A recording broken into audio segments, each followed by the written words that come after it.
फिलहाल सबसे पहले आज के इस लाइव सेगमेंट के माध्यम से संदेश रहेगा कि परसों हमारी लोकसभा सिंहभूम क्रमांक 10 वहाँ चुनाव है और हमारे वहाँ प्रत्याशी हैं मान्यवर श्रीमान दामोदर सिंह हांसदा जी, जो कि पश्चिमी सिंहभूम जिला अंतर्गत जो सिंहभूम लोकसभा सीट है वहाँ के प्रत्याशी हैं। अतः जितने भी कोल्हान वासी सिंहभूम वासी हैं, सिंहभूम लोकसभा के अंतर्गत आने वाले जितने भी हमारे समर्थक हैं, हमारे साथी हैं, हमारे मित्र हैं, उन सभी से मेरा करबद्ध प्रार्थना रहेगा, उनसे हमारी विनम्र अपील होगी कि हमारे प्रत्याशी बड़े भाई श्रीमान श्रद्धेय दामोदर सिंह हांसदा के पक्ष में मतदान करके उन्हें भारी मतों से विजयी बनावे। उनका चुनाव चिन्ह है हेलमेट यानी सुरक्षा का प्रतीक। और कहीं ना कहीं आज आवश्यकता है झारखंड को भी सुरक्षित करने की, तो इसलिए हम आप सभी से आग्रह करेंगे क्रमांक 11 में श्रीमान दामोदर सिंह हांसदा जी का चुनाव चिन्ह हेलमेट है, उस छाप पर मोहर लगाकर सिंहभूम लोकसभा क्षेत्र से उन्हें भारी मतों से विजयी बनावे हमारे बड़े भाई आदरणीय श्रीमान दामोदर सिंह हांसदा जी। और साथ ही साथ इस लाइव पेज के माध्यम से हम हमारे जितने भी प्रवासी भाईगण हैं जो झारखंड राज्य से बाहर रहते हैं, जो इस भारत देश से बाहर रहते हैं, सऊदी में रहते हैं, कुवैत में रहते हैं, सिंगापुर में रहते हैं, मलेशिया में रहते हैं, मॉरिशस में रहते हैं, इत्यादि तमाम जो अन्य देशों में रहते हैं, और झारखंड के अलावे गुजरात, महाराष्ट्र, कर्नाटक, आंध्रा, तेलंगाना, केरल इत्यादि जो अन्य राज्यों में रहते हैं, आप सबसे विनम्र। अच्छा, राहुल जी उनका क्रमांक 9 है। अच्छा ठीक है, माफ़ी चाहेंगे, जो भी क्रमांक है उनका हेलमेट छाप है, क्रमांक को लेकर हम असमंजस हैं, ठीक उस विषय पर पुनः बात करेंगे। तो कुवैत से बाबूदा जुड़ गए हैं और मैंने अभी कुवैत का नाम भी लिया, तो बाबूदा आप सबों से आग्रह होगी, अगर संभव है, जो हमारे प्रवासी मजदूर हैं, संभव है, अगर पॉसिबिलिटी बनता है तो मतदान करने के लिए, खासकर जो इंडिया में है, भारत देश के विभिन्न हिस्सों में है, और अगर पॉसिबिलिटी बन रहा है तो आप लोग मतदान करने के लिए आएँ। आप सभी से विनम्र प्रार्थना है, लेकिन शर्त यह है कि अगर संभव है तो क्रमांक 11 कंफर्म आप लोग नहीं कर पा रहे हैं, क्रमांक 11 ही है, तो आप लोग 9 ना कहें, उनका क्रमांक 11 ही है। दामोदर सिंह हांसदा जी का क्रमांक 11 है, वो कंफर्म है, हेलमेट छाप है, तो श्रीमान दामोदर सिंह हांसदा को भारी मतों से विजय बनावे। तो प्रवासी मजदूर जितने भी हमारे हैं, प्रवास में रहने वाले हमारे झारखंड वासी, उन सभी से मेरा अनुनय विनम्र प्रार्थना है, विनम्र अपील है कि अगर संभव है तो आप लोग झारखंड आकर इस मतदान में भाग लेने का कार्य करेंगे। चूँकि माहौल भी है और गांव में चर्चा भी है कि बहुत सारे युवा झारखंड आ भी रहे हैं, वो होली, दीपावली, ईद, करम, सोहराय इत्यादि पर्व त्यौहार के अवसर पर भी नहीं आ पाते थे, लेकिन सुन रहे हैं कि जब से इस आंदोलन का असर हुआ है और नई भावी पीढ़ी पर वे कहीं ना कहीं उम्मीद जता रहे हैं, और प्रवासी बंधुगण लोकसभा चुनाव में और विधानसभा में तो खैर अभी समय है, तो लोकसभा चुनाव में अपना वोट करने के लिए आ रहे हैं। ये हमारे लिए गौरव का विषय है, ये हमारे लिए गर्व का विषय है और हमारे लिए सकारात्मक विषय है। तो आप सभी का आभार, और पुनः रिपीट करेंगे, जितने भी हमारे प्रवासी बंधुगण हैं, अभिभावक हैं, मित्र, हित कुटुंबजन हैं, अगर संभव है तो आप कृपया करके लोग अपना जहाँ भी आपका क्षेत्र है वहाँ आने का कष्ट करें। संजय दा, अच्छी बात है, दारादा, हमारा क्या होगा नहीं होगा, जीत हार, चलिए आप अपना ध्यान दें, बेहतर होगी, आपसे आग्रह है।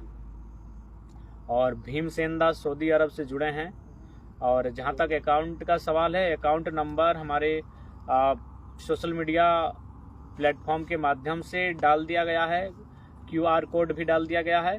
जो भी चूँकि जाहिर सी बात है चुनाव में खर्च हैं, हालांकि लोग इलीगल खर्च करते हैं, वोटर्स को खरीदने कार्य करते हैं, उन चीज़ों पर हम लोग व्यस्त नहीं होंगे, लेकिन जो लीगल खर्च हैं जैसे बैनर, पोस्टर तथा अन्य जो खर्च हैं उनको तो वहन करना होगा। और इसके लिए तमाम जितने भी हमारे शुभचिंतक हैं उनसे प्रार्थना होगी कि जो QR कोड जारी किया गया है उसमें 10, 20, 50, 100, 500 जो भी सहयोग बनता है, आप कृपया सहयोग, आर्थिक सहयोग करेंगे ताकि लोकसभा को हम लोग मजबूती के साथ लड़ सकें।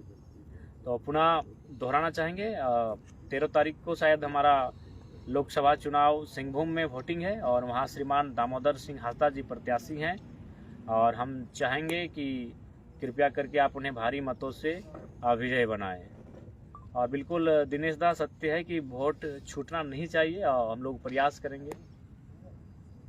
तो निश्चय ही अगर आप संभव हैं और पॉसिबिलिटी बन रही है तो आप लोग आने का कष्ट करेंगे।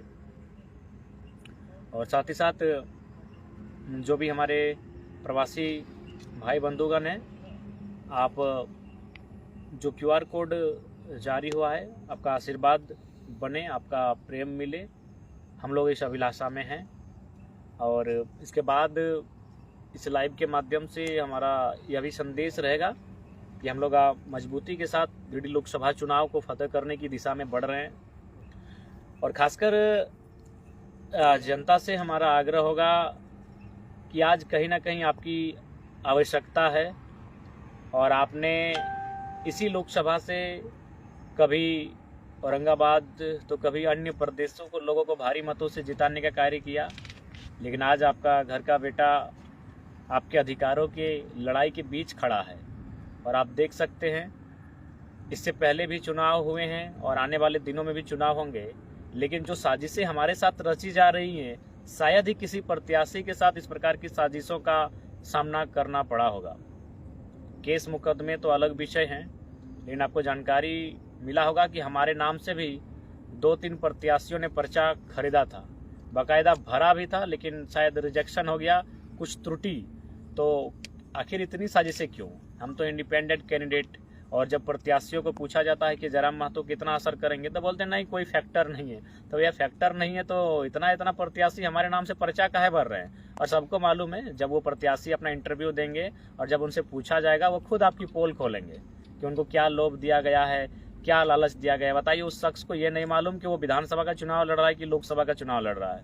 उसको ये भी नहीं मालूम कि वो किसी पार्टी से लड़ रहा है कि इंडिपेंडेंट लड़ रहा है। तो कहीं ना कहीं जो धोखेधड़ी और जो साजिशें रची जा रही हैं, उनको इस बात का डर है कि अगर हम लोग राजनीति में आ जाएंगे तो कहीं ना कहीं जो पुराना ओल्ड पॉलिटिक्स का पैटर्न है, ये जनता को गुमराह करके रखना, जनता को धोखे में रख के वोट लेना और फाइनली अपने परिवार को उन्नति के रास्ते पर लेकर जाना, अपने आने वाली 10 पीढ़ी के लिए धन जमा करना, इन व्यवस्थाओं पर रोक तो लगेगी। चुनाव इसलिए होते हैं कि वर्तमान की बात हो, चुनाव इसलिए होता है कि पूरे देश पूरे राज्य के भविष्य की बात हो। लेकिन यहाँ तो नेता लोग अपने भविष्य की बात करते हैं, केवल अपने बच्चों की भविष्य की बात करते हैं और किसी से छुपा नहीं है। आप चाहें तो पता कर लें कि जो भी हमारे लोकसभा के प्रत्याशी हैं, तमाम जो प्रत्याशी हैं जो किसी बड़े बड़े पार्टी से हैं, जो 2 बार 3 बार चुनाव जीत चुके हैं, उनके बच्चों की क्या स्थिति है, उनके बच्चे किस हालात में हैं, किस कंडीशन में हैं, आपको बड़ा पॉजिटिव रिजल्ट मिलेगा। उनके बच्चे कोई दिल्ली में होंगे, कोई किसी कॉलेज के डायरेक्टर होंगे, कोई किसी विदेशी कंपनी को टेक ओवर करते हुए पाए जाएंगे। यानी वोट हमसे लिया गया, हमारे माताओं ने, हमारी बहनों ने, हमारे चाचा, हमारे दादा दादी, नाना नानी ने 12 बजे के धूप में खड़ा होकर उनको वोट किया और उन्होंने काम क्या किया? निस्संदेह काम किया है। नली गली सड़क, बहुत सारी बिलों पर चर्चा किया, बहुत सारे विधेयकों पर उन्होंने चर्चा किया, लेकिन ओवरऑल उन्होंने क्या मैक्सिमम किया? अपने परिवार के लिए बात किया है। ये किसी से नहीं छुपा है। आप सड़क के किनारे, आपको जानकारी चाहिए तो हम जानकारी देंगे। एक ही सड़क के किनारे उनका 50 कदम में 5-5 एकड़ का जमीन मिलेगा। अब बताइए, ये कौन सा चुनाव है भाई? ये कौन सा राजनेता है कि आप आखिर जमीनें आप किसकी खरीद रहे हैं? अपने ही गांव वालों की खरीद रहे हैं। वो गरीब है तभी तो बेच रहा है, यानी आप गरीबी को उसका फायदा उठा रहे हैं। आपको वोट इसलिए दिया गया था कि आप गरीबी उन्मूलन पर बात करो, आप रोजगार पे बात करो, और आपने क्या बात किया कि हाँ 5 एकड़ जमीन कहाँ कोई बेच रहा है, हम खरीद लेंगे। क्या जो बेचने वाला खुशी खुशी बेच रहा है? एक बात बताया जाए, इस लाइव के माध्यम से मैं तमाम राजनेता पूछते हैं कि जयराम महतो तीखा सवाल करता है, तो जिनकी जमीनें आप खरीदे हैं, तमाम जो विधायक सांसद हैं, चाहे कोई अपार्टमेंट खोल के रखे, चाहे स्कूल कॉलेज खोल के रखे, ओवरऑल उनकी तो प्रॉपर्टी है, आपकी खुद की प्रॉपर्टी है। 150 एकड़, किसी के पास 200 एकड़, इस किसी भी गांव में आप चले जाए, उस एवरेज उस गांव में 2 एकड़ जमीन नहीं होगा आज के डेट में किसानों के पास, और आपके नेता के पास 150 एकड़ जमीन है, और वो कहते हैं आपके नेता हैं, वो कहते हैं आपका हितैषी हैं। गलत कहते हैं। जितना मूल्य आपके बहियार खेत के जमीन का नहीं है, उतना मूल्य उनका जो बाथरूम है उस जमीन का है। और अगर वो कहते हैं फिर भी आपके हितैषी हैं तो ये जनता का दुर्भाग्य है। तो इसलिए आज हम लोग ओल्ड पॉलिटिक्स से हटकर एक नई पॉलिटिक्स को स्थापित करने का काम करेंगे और हम लोग वचन देते हैं जो हमारा चुनाव होगा, हमारे जो प्रत्याशी होंगे अगर वो जीतते हैं तो इस बात को याद रखेगा, हमारे लिए एक विशेष गाइडलाइन होगी कि कुछ भी हो जाए चुनाव के बाद जिस प्रकार से बाकी लोग अपनी धन संपत्ति अर्जित करते हैं, जनता को धोखे में रखकर, जनता के भरोसे को नीलाम कर ये हमारी पार्टी में ये परिपाटी नहीं दोहराई जाएगी। इस बात के लिए हम लोग आश्वस्त करते हैं। और बिल्कुल आप देख सकते हैं इससे पहले जो भी प्रत्याशी होते हैं, ऐसा नहीं है, इससे पहले भी आपने सुना होगा 2019 का जो विधानसभा का चुनाव था उसमें बहुत सारे प्रत्याशी ऐसे थे जिनको आशंका थी कि कहीं नॉमिनेशन गड़बड़ न हो जाए, तो किसी ने अपनी पत्नी को बैकअप के लिए रखा था, किसी ने अपनी माँ को बैकअप के लिए रखा था, किसी ने अपने पिताजी को बैकअप के लिए रखा था। और हमें भी बहुत सारे लोगों ने कहा गिरिडीह से आपका नॉमिनेशन रद्द हो सकता है, तो हमने कोई बैकअप नहीं दिया। हमने बैकअप भी दिया तो हमारे संगठन के जो कार्यकर्ता हैं, हमारे संगठन के जो पदाधिकारी हैं, उन्होंने नामांकन भरने का कार्य किया। यानी हमारी जो विचारधारा है, हमारी जो आइडियोलॉजी है, उस आइडियोलॉजी पे हम लोग स्पष्ट खरे उतरेंगे कि हमारा आइडियोलॉजी क्या है कि हम लोग पूंजीवाद के समर्थक नहीं हो सकते हैं। पूंजीवाद कहने का मतलब है क्रोनी पूंजीवाद, और परिवारवाद के तो समर्थक हम लोग हो ही नहीं सकते हैं। ब्लड रिलेशन से हम लोग कभी चुनाव में शिरकत नहीं करेंगे, इस बात को लेकर हम लोग आश्वस्त करते हैं। लेकिन आज बाकी नेता क्या कर रहे हैं, 20 साल खुद पॉलिटिक्स करते हैं और 21वें साल अपने नेता को टिकट देके खुद आराम करने चले जाते हैं। ये कौन सा लोकतंत्र है भाई? राजतंत्र की परिपाटी को यहाँ स्थापित की जा रही है, राजतंत्र के तौर तरीकों को अपनाया जा रहा है और आप लोकतंत्र की बात करते हैं। तो इसलिए आज झारखंड के साथ साथ भारत देश को एक नई राजनीतिक विचार को स्थापित करने का प्रयास करना चाहिए। और मेरा मानना है नए सोच से नई राजनीति का उदय होगा, पार्टी बदलने से और नेता बदलने से नहीं, विचार बदलना होगा। और विचार क्या है आपको मालूम है, यह देश जहां एक और असमानता की खाई में घिरा जा रहा है, वहीं हमारे राजनेता ऐसो आराम का जीवन यापन करते हैं। हमारे राजनेता जब बेरोजगारों के रोजगार की बात आती है तो चुप्पी साध लेते हैं, जब रेलवे में वैकेंसी की बात आती है तो चुप्पी साध लेते हैं, जब नियोजन और नियमावली की बात आती है तो चुप्पी साध लेते हैं। लेकिन जैसे उन्हें पता चलता है कि नहीं 2,88,000 झारखंड के विधायकों का वेतन किया जाएगा, सब तालियां बजाते हैं। ये उनका मानसिकता है, ये उनका चरित्र है कि जब हमारे नेताओं का इंक्रीज होगा उनके वेतन में तब वो आनंद लेंगे। लेकिन जब स्टूडेंट का मुद्दा आएगा मौन साध लेते हैं। 2-4 लोग हैं जो स्टूडेंट के साथ खड़े होते हैं, उनको नमस्कार करते हैं। लेकिन मैक्सिमम लोग आज जो पॉलिटिक्स कर रहे हैं उस पॉलिटिक्स का आधार उनका परिवार है, ये किसी से छुपा नहीं है। चाहे सांसद की बात रहे, विधायक की बात रहे या प्रत्याशी, आप देख सकते हैं कि उनके परिवार, कोई सांसद है तो उनकी अर्धांगिनी विधायक है, तो उनका बेटा विधायक की तैयारी में है, तो उनका कोई बेटा फलाना कॉलेज को देख रहा है, दूसरा बेटा दूसरे कॉलेज को देख रहा है। तो आज अगर हम लोगों से, इसीलिए आज आखिर लोग हमसे भयभीत क्यों हैं? हम तो अभी मुखिया का चुनाव नहीं जीते हैं और हमारे साथ इतनी साजिशें अभी क्यों हो रही हैं? इतने भयभीत लोग होने क्यों लगे हैं? तो कारण यही कि हम लोग एक नई आइडियोलॉजी के साथ पॉलिटिक्स करने जा रहे हैं। इस पॉलिटिक्स में अगर हम लोग कामयाब हो जाएंगे तो निस्संदेह एक नया भूचाल आएगा, एक नई विचारधारा का सृजन होगा। तो ऐसा नहीं है कि कामयाब होंगे नहीं होंगे तो उसके डर से हम मैदान में कदम ही ना रखें। ये सबको मालूम है, जिन्होंने जन्म लिया है उनको मरना होगा। तो इसका मतलब ये थोड़ी है कि मरने के डर से वो जीना छोड़ देंगे, मरने के डर से वो खेलना कूदना पढ़ना लिखना नौकरी करना खाना घूमना फिरना छोड़ देंगे। सबको मालूम है एक दिन मौत सबको आएगी। तो ठीक उसी प्रकार हम लोग एक नई विचारधारा की पॉलिटिक्स को स्थापित करना चाहते हैं, एक नई आइडियोलॉजी को परिभाषित करना चाहते हैं। अब उसमें सफलता कितनी मिलेगी नहीं मिलेगी ये हमारा संघर्ष तय करेगा, ये हमारा मेहनत तय करेगा। लेकिन हम पीछे क्यों हटे? कुछ तो नया करते हैं, एक प्रयास तो करते हैं। और बिल्कुल आप लाइव के माध्यम से फिर दोहराएंगे, अगर हम लोकसभा चुनाव गिरिडीह फतह करते हैं जैसा कि अभी उम्मीद जताई जा रही है और हम लोग फतह करने की स्थिति में हैं और बढ़ भी रहे हैं आगे, तो हम लोग पहला काम करेंगे कि जो हमारी खुद की सैलरी होगी वो 75% जनता के बीच डोनेट कर दी जाएगी। क्योंकि नई सोच से नया भारत बनेगा, नई सोच से नया झारखंड बनेगा। आज देख सकते हैं ईडी किसी मंत्री के घर छापा मारती है तो सीधे करोड़ों रुपए में बरामद होती है। बताइए, जिस देश की जनता भूखी हो, जिस देश की जनता इलाज के अभाव में दम तोड़ देती हो, उस देश के अगर नेता मंत्री कई करोड़ रुपए अपने एक तिजोरी में भर के रखेंगे और आप उनसे अपेक्षा करेंगे नए भारत का, नए झारखंड का, तो ये अशोभनीय है। इसलिए नए यूथ को पॉलिटिक्स में आना चाहिए और नए विचारों के साथ पॉलिटिक्स में आना चाहिए। एक ऐसे विचार जो सामाजिक न्याय को परिभाषित करते हों, ऐसे विचार जो समाजवादी सोच को परिभाषित करते हों, ऐसे विचार जो समता को परिभाषित करते हैं, यानी सबको अवसर मिलना चाहिए। और मैं पुनः कहूँगा, हम लोग एक न्यू पॉलिटिक्स को आधारित करने आए हैं, स्थापित करने आए हैं, परिभाषित करने आए हैं। सफलता हमारा संघर्ष सफलता को तय करेगी और उम्मीद करते हैं कि आप इस संघर्ष के साथ हमारे साथ खड़े होंगे। और कहीं ना कहीं आज जिस प्रकार से हम लोग को सताया जा रहा है, जिस प्रकार से हम लोग को साजिशों का सामना करना पड़ रहा है, तो ऐसी परिस्थिति में आपके आशीर्वाद का अभिलाषी हैं हम। आपके आशीर्वाद पर हमारा हक बनता है। आप आने वाली पीढ़ी अगर कभी मुखर होकर बोलेगी तो आज आपका समर्थन करेंगे तभी बोल पाएगी।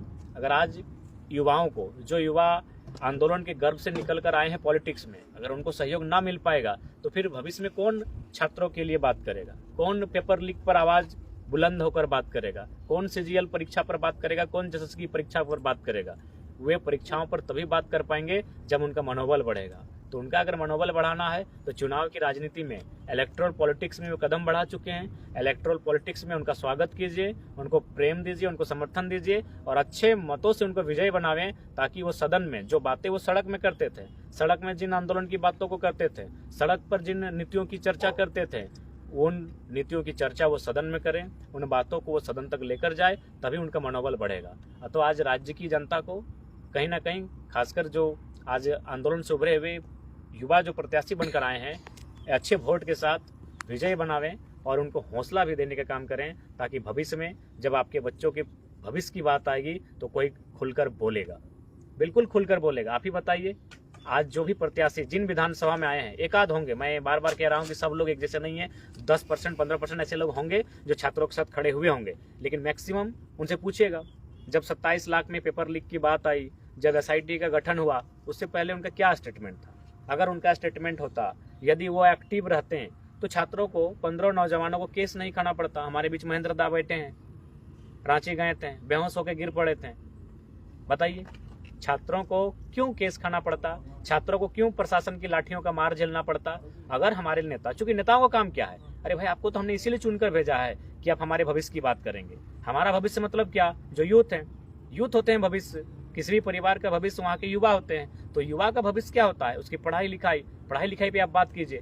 और पढ़ाई लिखाई से क्या होता है, परीक्षा होती है। परीक्षा पास करके वो किसी नौकरी में कदम रखता है, किसी नौकरी को हासिल करता है। लेकिन परीक्षा कैंसिल कर दी जाती है और आप कुछ बोलते ही नहीं है, तो फिर आप किस मुंह से वोट मांगने आ रहे हैं। जिस मुंह से आपको बोलना चाहिए था सदन में खड़ा होकर कि छात्रों के साथ अन्याय हुआ है, छात्रों के साथ गलत हुआ है, छात्रों के भविष्य के साथ खिलवाड़ हो रहा है, उस मुंह में आप कुछ बोल नहीं पाते हैं।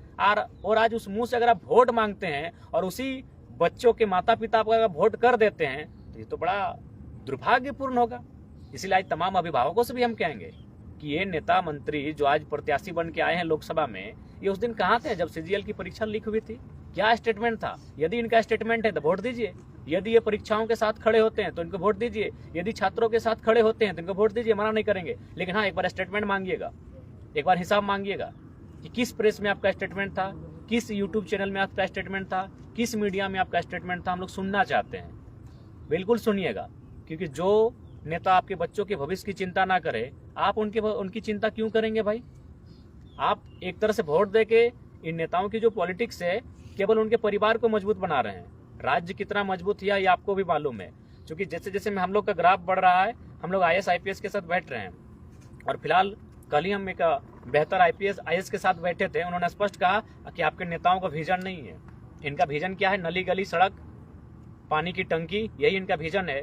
5 सालों का, 10 सालों का कोई रोड मैप नहीं इनके पास कोई रोड मैप नहीं होने के कारण आज आपका राज्य पिछड़ रहा है। ये IAS IPS की जुबानी है, जो ईमानदारी के साथ इस राज्य में कार्य कर रहे हैं। वह जो हमसे मिले तो उन्होंने कहा कि बिल्कुल आप लोग आए हैं, यूथ लोग पॉलिटिक्स में, बहुत अच्छा लग रहा है, आप लोग पॉलिटिक्स में आए क्योंकि आप लोगों के पास विजन है।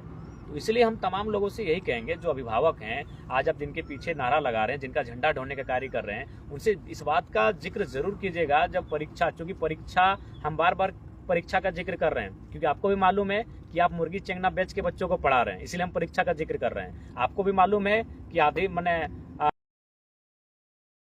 क्योंकि सबको मालूम है यही परीक्षा हमारे भविष्य को तय करेगी, यही परीक्षा हमें गरीबी के दलदल से बाहर लेके जाएगी। बाकी हमारे दादा, हमारे चाचा, सभी लोग मेहनत करते हैं, मेहनत करने में कोई कसर नहीं है। 12 की जगह 18 ईंट भी माथे में लेके भविष्य, और हम अगर गरीबी के दलदल से अगर बाहर आएंगे तो कहीं ना कहीं हमारे घर की किसी बहन को, किसी भाई को उस परीक्षा से पार पाना होगा जो परीक्षा उसकी तकदीर का फैसला करेगी। और आज ये नेता उस परीक्षा पे बात नहीं करना चाहते हैं। उस परीक्षा का पेपर लीक हो जाता है, ये चुप हो जाते हैं। उस परीक्षा के पेपर लीक में 27 लाख रुपया सामने आता है कि एक एक पेपर को खरीदने में 27 लाख का खर्च हुआ था, ये चुप हो जाते हैं। और किस उम्मीद के साथ ये आप इनको वोट देंगे, किस उम्मीद के साथ ये आपका वोट मांग रहे हैं, ये तो अचरज की बात है, ये तो बड़ा आश्चर्य की बात है। इसलिए आप सभी से आग्रह होगी कि अब छोड़िए दिल्ली में क्या होता है नहीं होता है, झारखंड में जो आपके बच्चों के भविष्य के साथ खड़े हैं, जो आपके बच्चों के भविष्य के लिए सड़क से लेकर सदन तक आंदोलन करने के लिए तैयार हैं, केस मुकदमा झेलने के लिए तैयार हैं, आप उनको कम से कम इस बार हौसला दीजिए। आज परीक्षा का मामला हो, जब जब पेपर लीक हुआ है छात्र सड़कों पे आए हैं। आज दर्जनों छात्रों पर केस मुकदमा FIR हुआ है, लाठीचार्ज हुआ है, रबड़ गोला दागा गया है, आंसू गैस दागा गया है, बिल्कुल मैंने क्रूरतापूर्वक लाठीचार्ज किया गया है, किसी का सर, किसी का कपार फोड़ा गया है। क्यों? आखिर वो किसके लिए लड़ रहे हैं? झारखंड के भविष्य के लिए लड़ रहे हैं। तो आज तो कम से कम उनका मनोबल आपको बढ़ाना होगा। आप जिनको वोट दे रहे हैं उनसे और छात्रों से तुलना करें कि छात्रों का विजन कैसा है और उनका विजन क्या है। आप पता कीजिए, देख रहे हैं ईडी का छापा पड़ रहा है, क्या हो रहा है। हाँ, मानते हैं ईडी एक पक्षीय कार्रवाई कर रही है, लेकिन फिर भी गलत तो है ना भाई। जिनके पास छापा पड़ रहा है वे लोग करोड़ रुपए उनके घर से निकल रहा है। अगर वो पैसा इन्वेस्ट होता रोजगार के मामलों में, वो पैसा इन्वेस्ट किया जाता एजुकेशन के मामलों में, उन पैसे को छोटे छोटे उद्योगों में इन्वेस्ट किया जाता, या फिर राज्य सरकार एक नई बेहतर पॉलिसी के माध्यम से उन पैसों को कहीं इन्वेस्ट करती, उन पैसों से कोई बेहतर कार्य करती, तो वो जनता के लाभ के लिए आता। तो उनका विजन क्या है ये आपको स्पष्ट दिख रहा है।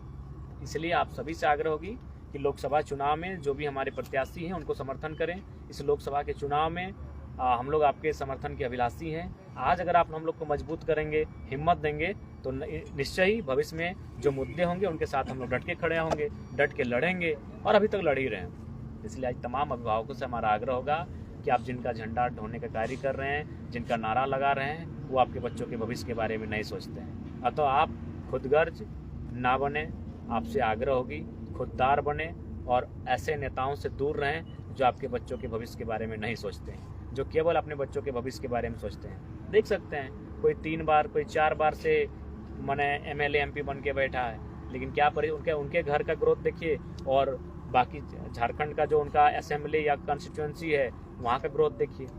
निश्चय काम किया है, हम बार बार कहेंगे ऐसा कोई नहीं है। अगर वो जीत के गया, वो मुखिया रहे, चाहे सरपंच रहे, चाहे विधायक सांसद रहे, काम किया है, लेकिन उनको काम ज़्यादा करना चाहिए था जनता के लिए और अपने लिए कम करना चाहिए था, लेकिन उन्होंने काम अपने लिए ज़्यादा किया।